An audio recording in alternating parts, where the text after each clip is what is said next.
Israel के वजीर आजम Benjamin Netanyahu ने वार्निंग दी है कि गाजा पर रात भर किए गए बड़े हमले सिर्फ शुरुआत थे और हमास के साथ आगे की बातचीत सिर्फ आग की लपटों के बीच ही होगी। हमास के कंट्रोल वाले वजारत सेहत के मुताबिक जनवरी में जंगबंदी मुआहिदा नाफिज होने के बाद से अब तक के सबसे बड़े हमलों में गाजा पट्टी में 400 से ज्यादा लोग मारे गए हैं। नेतन्याहू ने कहा है कि हमास ने पिछले 24 घंटों में हमारी ताकत महसूस की है और ये सिर्फ एक शुरुआत है। इजराइल के पीएम ने गाजा में हवाई हमले में जंगबंदी की बहाली का दिफा दिया, जिसमें कहा गया कि हमास पर बंधकों की रिहाई के लिए फौजी दबाव बनाने की जरूरत थी, जिसके लिए ये हमले किए गए। नेतन्याहू ने यह भी अपील की कि गाजा में रहने वाले फिलिस्तीनी लोग हमास के साथ किसी भी तरह के राब्ते से बचें और खतरे से दूर रहें। इजराइल के नए आर्मी चीफ इयाल जमीर ने गाजा में रफा के दौरे के दौरान इजरायली फौजियों से मुलाकात की। इजरायली सेना ने जमीर को इस इलाके का दौरा करते हुए एक वीडियो भी जारी किया। इस बीच हजारों इजरायली तेल अवीव में सरकार मुखालिफ मुजाहरे के लिए जमा हुए। देश के बाद गाजा पट्टी पर हमले फिर से शुरू करने का फैसला किया गया। मुजाहरा एक रैली के साथ शुरू हुआ, जिसके बाद आर्मी और वजारत दिफा के हेडक्वार्टर के पास बिगिन गेट की तरफ मार्च किया गया। वहीं जॉर्डन की राजधानी अम्मान में गाजा पर इजरायली हवाई हमलों के बाद गाजा के साथ इत्तेहाद जाहिर करने के लिए लोग अम्मान की सड़कों पर उतर आए। सेंट्रल पेरिस में भी सैकड़ों लोगों ने गाजा में हाल ही में हुए इजरायली हवाई हमलों की मजम्मत करते हुए एहतजाजी मुजाहिरा किया और जंगबंदी की मांग की। पेरिस में एहतजाजियों ने हाथों में फिलिस्तीन के झंडे लिए हुए थे और वो नारे लगा रहे थे कि हम सब भी गाजा के बच्चे हैं। इसके अलावा जर्मनी के मौजूदा चांसलर ओलाफ स्कोल्स ने गाजा में इजरायली हवाई हमलों के बाद शहरियों की मौत पर फिक्र जाहिर की। उन्होंने हमास से सभी बंधकों को रिहा करने की भी अपील की। तुर्की के सदर एर्दोगान ने गाजा पर इजरायल के नए हवाई हमलों की मजम्मत की है। उन्होंने इजरायल पर इस्लाम के पाक महीने रमजान के दौरान कत्लेआम करने का इल्जाम लगाया। यूनाइटेड अरब अमीरात ने भी गाजा पर इजरायल के हमलों की मजम्मत की है और इसके खतरनाक नताइज के बारे में आगाह किया है। हमास ने दोस्त ममालिक से अमेरिकी सरकार पर गाजा पे इजरायल के नए हवाई हमलों को रोकने के लिए दबाव डालने की अपील की है। यमन के हौसी तहरीक के लीडर अब्दुल मलिक अल हौसी ने कहा कि उनका ग्रुप गाजा पट्टी पर इजरायल के लगातार हमले के जवाब में उसके खिलाफ कार्रवाई तेज करेगा। उन्होंने इजरायल के खिलाफ हर मुमकिन कदम उठाने की कसम खाई और अटूट हिमायत देने का वादा किया।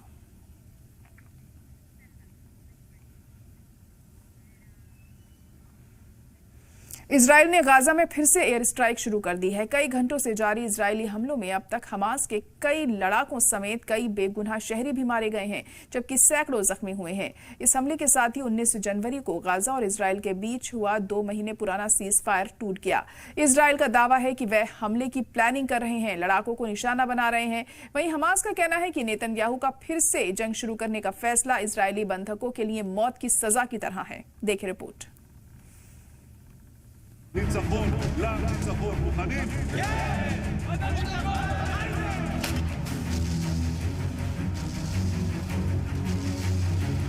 रमजान के पाक महीने में इजरायल की नापाक करतूत जारी है। इजरायल ने गाजा पट्टी में एक बार फिर बड़ा हवाई हमला किया है। इजरायली एयर स्ट्राइक से पूरी गाजा पट्टी दहल गई। इजरायल का यह हमला पिछले 15 महीनों के सबसे जारहाना हमलों में है। इस हमले के साथ गाजा में 57 दिनों की अमन के बाद फिर से खूनी खेल शुरू हो गया। इस ताजा हमले में 400 से ज्यादा लोगों की मौत और 500 से ज्यादा लोगों के जख्मी होने की खबर है। सवाल ये है कि जब जंगबंदी को लेकर बातचीत तकरीबन आखिरी फेज में थी, तो इजरायल ने अचानक इतना खौफनाक कदम क्यों उठाया? इस हमले के पीछे मुख्य वजह बंधकों की रिहाई को लेकर हमास का इनकार बताया जा रहा है, क्योंकि इजरायल लगातार गाजा पर हमले कर रहा था और हमास ने हमले रोकने के लिए बंधकों की रिहाई से इनकार कर दिया था।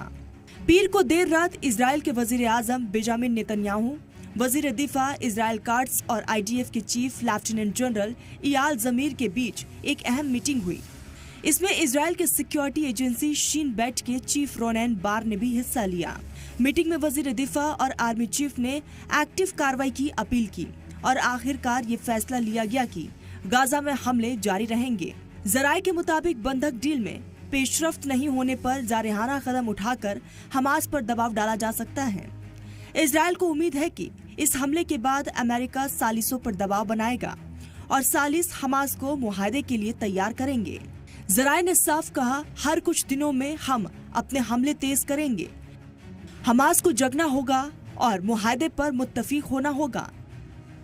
इजरायली पीएम बेंजामिन नेतन्याहू ने दावा किया है कि जंगबंदी मुआहदे के पेशरफ्त की कमी की वजह से हमले का हुक्म दिया गया।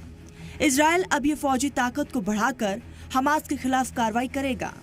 यूएन में इजरायल के सफीर ने कहा कि दुश्मनों पर कोई भी रहम नहीं दिखाया जाएगा जब तक हमारे सभी बंधक वापस नहीं लौट जाते।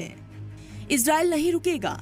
साथ ही हमास ने सोशल मीडिया पोस्ट में कहा कि नेतन्याहू और उनके शिद्दत पसंद सरकार अड़ियल रवैया इख्तियार किए हुए हैं। इजरायली सरकार जंगबंदी मुआहदे तोड़ने का काम कर रही है, जिससे गाजा में कैदियों का मुस्तकबिल गैर यकीनी हो जाएगा। हमले से पहले इजरायल ने अमेरिका को इस हमले की जानकारी दी थी। इजरायल ने जंगबंदी को ऐसे वक्त पर तोड़ा जब अमेरिका यमन के हौसी बागियों पर हमला कर रहा है। इजरायल ने जंगबंदी मुआहदे के पहले फेज के बाद दूसरे फेज की शर्तों को मानने से साफ इनकार कर दिया है। इसके बाद जंगबंदी को लेकर फिर से बातचीत शुरू हो गई थी। माहिरीन का मानना है कि इजरायल अब अमेरिका और दूसरे सालिस ममालिक पर दबाव बढ़ाकर हमास को मुआहदे के लिए मजबूर करना चाहता है। इस हमले से इजरायल ने ये वाज़ेह पैगाम दिया है कि वो बंधकों की रिहाई और सीज फायर को लेकर किसी भी कीमत पर हमास की मनमानी को बर्दाश्त नहीं करेगा। हालात अब बेहद नाजुक हो चुके हैं। हमास और इजरायल दोनों ही अपने अपने रुख पर अड़े हुए हैं। ऐसे में आने वाले दिनों में जद्दोजहद और भी तेज हो सकती है। अब सबकी निगाहें इस बात पर टिकी है कि अमेरिका और दूसरे सालिस मुल्क इस कशीदगी को कम करने में क्या किरदार निभाते हैं।